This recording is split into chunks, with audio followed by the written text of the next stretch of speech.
Now, your future. It's your move. You've got the ability here. See, when you leave here tonight, you're going to say one of two things in 5 years. I wish I had, or I'm glad I did. You're going to say one of two things. See, when you're sharing this business with somebody else and they laugh at you, 2 years from now, one of you is going to be laughing.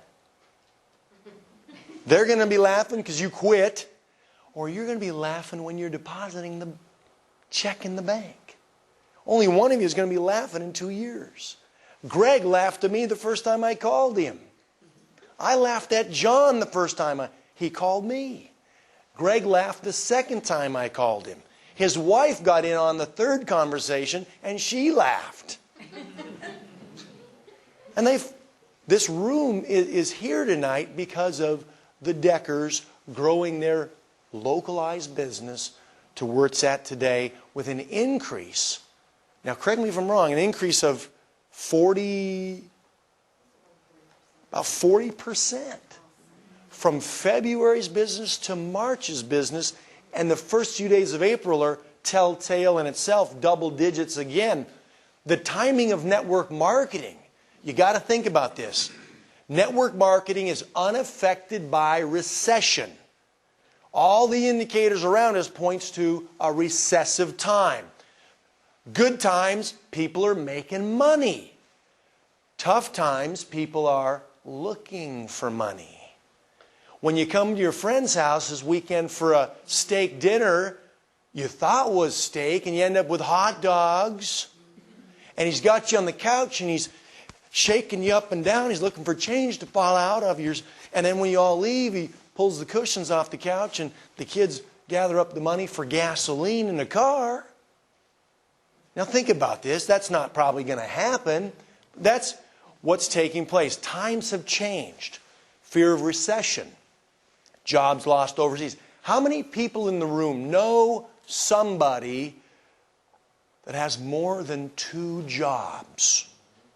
Somebody that's got more than 2 jobs. They're having to work 2 jobs to make the bills, to pay those bills. Loss of equity in the homes. Unemployment. I talked to a gentleman the other day. His house went down to actually take out a little money because he thought he had equity in his home. Went down to the bank the other day and he actually asked them, because they had approved him with an equity loan about 60 days ago. And he's going to go draw about $8,000 out to pay some bills off. He goes down to the bank to make the withdrawal. They say, sir, you can't do this. Well, they changed the program on him. Loss of equity in his home. Unemployment is up. Credit card debt is up. Escalating gas prices. They're saying here in North Carolina, gas prices are going to hit almost $4 a gallon by June or July. Now think about this. Increasing food prices as well. I'll give you a little example about food prices. Now I know there's some farmers in and around this area here. I grew up, as you can tell, I'm not from Knoxville, Tennessee. Now that's where I live right now. I've been living there for about 12 years, y'all. But I'm not really from Knoxville, Tennessee. I'm from North Dakota. Okay, North Dakota, my wife's parents are grain farmers.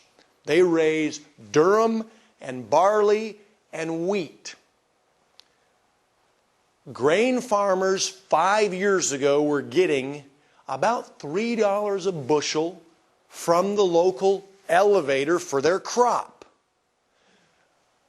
My in-laws, along with a lot of farmers in North Dakota and Nebraska and South Dakota, and all the grain-producing states, were able to go to the elevator over the last 90 days and get $18 a bushel.